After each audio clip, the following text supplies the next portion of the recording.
Hello guys man, welcome back to my own Jibuto YouTube channel. दिनै जों मोनसे टपिकनि बागै सावरायगोन नङा होनबा YouTube खुलिबानो कि ससियेल मिडियायाव आजिखालि YouTube Facebook खुलिबानो माल'सो नुसै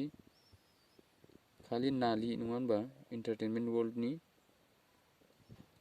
जायहा हिन्जाव खारजादों जायहा मा गोसोथोदों सोरहा गदाय लानो सानदों बिनिल' खोथा नङा होनबा गिदिर माखासे इउटुबारफ्राबो खालि बेफोरनिल' खोथा बाहायसै नङा होनबा टपिकआनो गैला नामा टपिक बानायनो बिनि सायावल' बानायो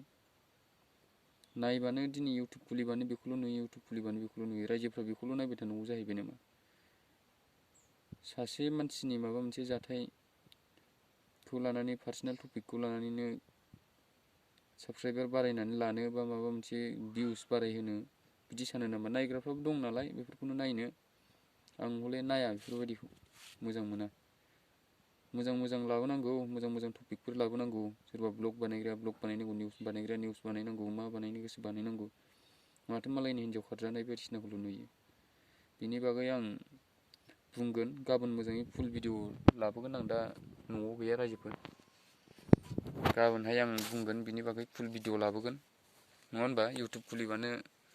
खालि एन्टारटेनमेन्ट वर्ल्डनिल'सो नुयो नालाय बेनिखायनो दिनै सुंद' ओरैनो लाबोदों आरो केमेरायाबो बे फना बारा क्लियारिटि गैया गाबोनहाय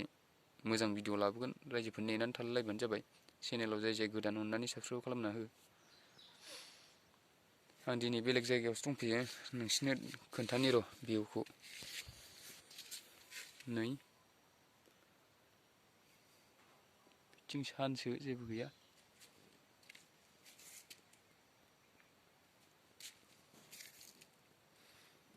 एसेनोसै लोगोफोर गाबोन भिडिअखौ गोलाव लाबोनाय जागोन नोंथांमोनजों दसे सम रायलायनाय जागोन नोंथांमोना नेनानै थालायबानो जाबाय।